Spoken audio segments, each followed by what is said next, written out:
That was amazing work by Arthur and his suction sampler. So were those ones greys? That was a pair of grey partridge that flew out, which is just amazing to see them where you're taking a sample. Yeah, it is amazing, isn't it? That's why we tried. So good. Wait, maybe could be a nest or something here. So we'll give that a bit of a wide berth. I've got a trick in the bag. Imagine that on the suction sample. Yeah, an egg in the bag. An egg. I think we better put that back. That would not go over well. So today I'm out in the field with a research team from the Game and Wildlife Conservation Trust.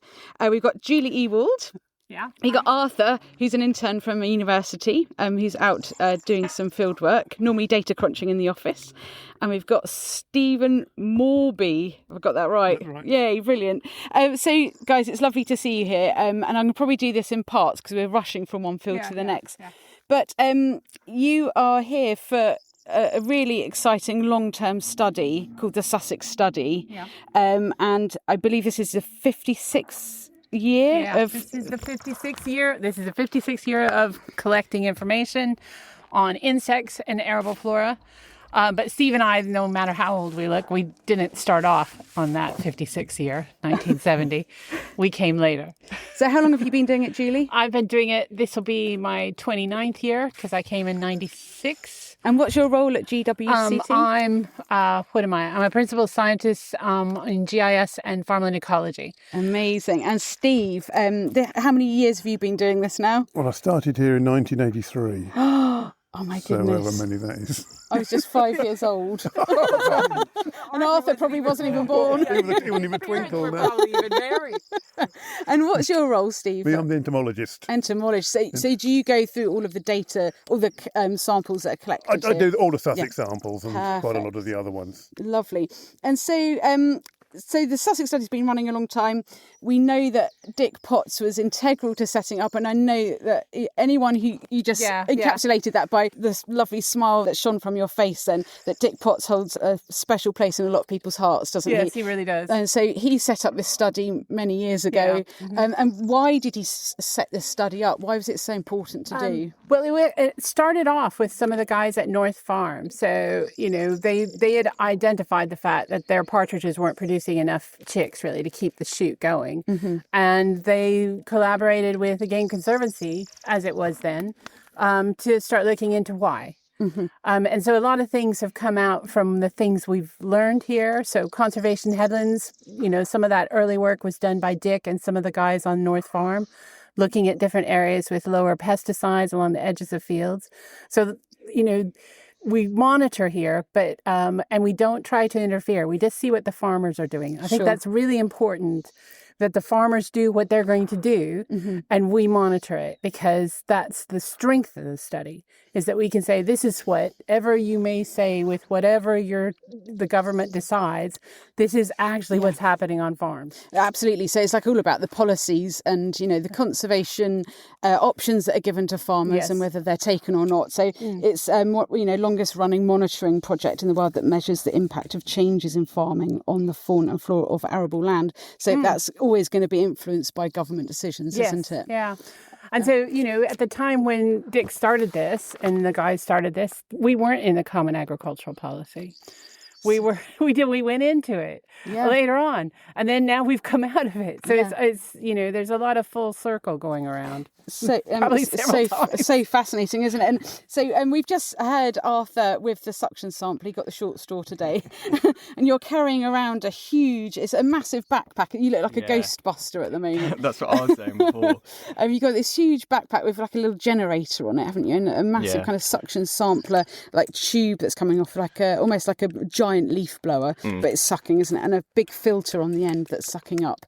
And so what are you doing when you go into the field edge with this suction sampler? What are you doing? So we take 5 samples from 5 different spots, in each for about 10 seconds. You just jam the front end down onto the floor. Just hold it there for about 10 seconds. And then you're emptying what you've collected into a bag that Steve's collecting. And Steve, how many spots are we surveying today at Wiston? Fields. It'll be somewhere between 40 and 50, I think. It depends on how many cereal crops you have. We do every cereal crop. Yeah, we do every cereal so crop it depends. And Sorry. No, it depends how many cereals there are. And you're going on to other sites after here that are all part of the Sussex Study as well. We normally do about 110, 120 samples per year across the study site area. And as this is your job, like going through the samples, there's going to be a lot of tiny invertebrates you're collecting. So I count everything from aphids to calembula. And so you spend the winter months over a microscope, do you? 120 samples will probably take me a couple of months. Wow. Gosh, that's going to keep you quiet for a while, isn't it? It does. In a dark cupboard somewhere at GWCT. So you must have built up a lot of data over the last 56 years or so. Yeah, Julie's got quite an amazing data set on. Amazing database. And we published a paper on the 50 years a couple of years ago, and that was quite useful. It showed about a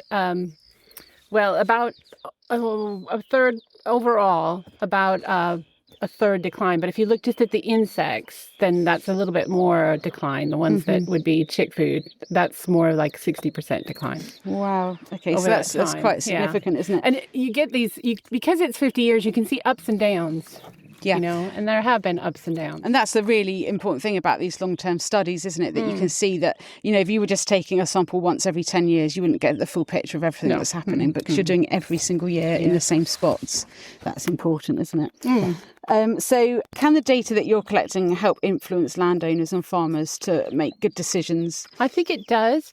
I mean, the fact, I have gone around and spoken individually to the farmers about the results, but we do produce various kinds of guidelines, and we produced one last year on different aspects of different options for SFI and some of the agri-environment options. What was good for different types of insects? If you were looking to try to encourage chicks and farmland birds, then you should use something.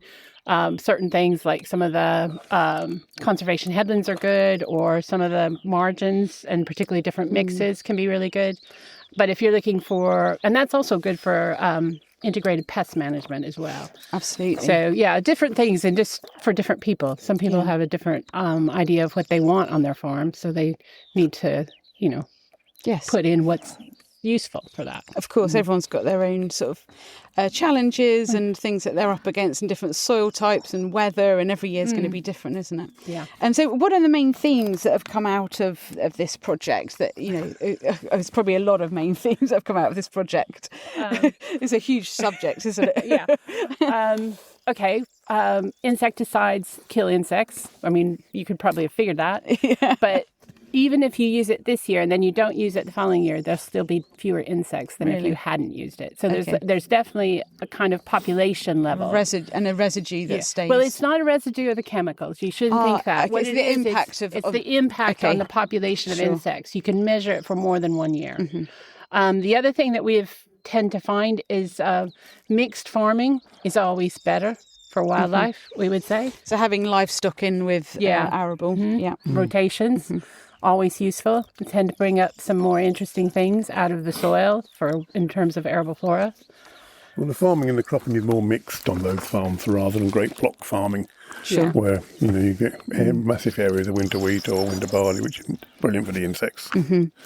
So fascinating, and just seeing the grey partridge fly up a minute ago, that was really lovely to actually see where you're sampling is actually where the grey partridge are using. So that's fantastic. We didn't step on a nest. So that's always good, isn't it? And Arthur, you just said a moment ago that you're actually looking at the database that's currently being used and setting up a new SQL database. So you're trying to kind of bring this into I guess, a modern kind of technology. more modern, But easier to you've got to use. move with the times Yeah. of this. I mean, I guess initially when it was set up, what you were doing was cutting edge, and now, things have changed a bit, haven't they? So you're kind of embracing how you can collect the Changed, data, and things like looking at your suction sampler here as well. I mean, that's a huge bit of kit, isn't there? Yeah. And that's probably not going to last forever, is it? No, and we need to start thinking about how we're going to move over to it. In multi-repaired, multi-times. Yeah, it has been multi-repaired, Yeah. multi-times. But the important thing with this machine is that the collection net Yes. will go down right over the crop to the Yes. soil surface and suck all the insects off the crop. All the other sort of leaf blower versions of suction machines sort of hoover within, yes. but you don't get it from a specific area. Yeah, which is what you want. I mean, our isn't it? 5 samples is half a square metre, that's all. Wow. It's not very much, really. Yeah. Well, it's amazing. And it's so good to see all of this in action. So I'm going to let us get on with the day. I might come back and talk to you as you're doing stuff throughout the day, but thank you very much for sharing your experience and knowledge with me. And good luck with the remainder of your field work this week. And at least the weather's on your Yeah, the side, weather's which is on the amazing. It was a side. real privilege to be out with you. So should we go on to our next Yeah, site? you can hear the corn bunting. Yeah, I You're know. gonna pick that Yeah, up. I can hear it in the background. Actually, I can Hopefully see it pick sitting that up on the top of the bush over there, which is a lovely thing. Oh, So yeah, there he obviously, what we're seeing as benefiting the grey partridge will benefit loads of other farmland birds and as corn well. buntings are just like little partridges. They are. Yeah. We've got a really good population here. Yeah, actually. yeah, It's you lovely. Fantastic. Let's get going. All right.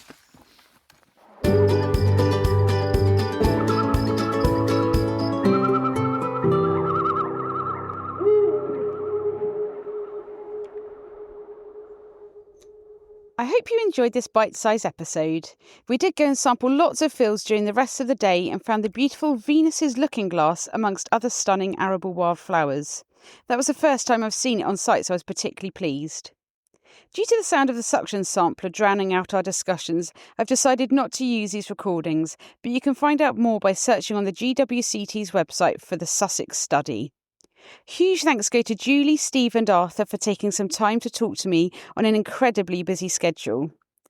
As always, many thanks go to Matt Davidson for the fab music and Katie Bolton for the ace artwork. Tune in again soon when we'll be having more wildlife adventures with friends. In the meantime, make sure you get outside with a friend to share some wildlife adventures too.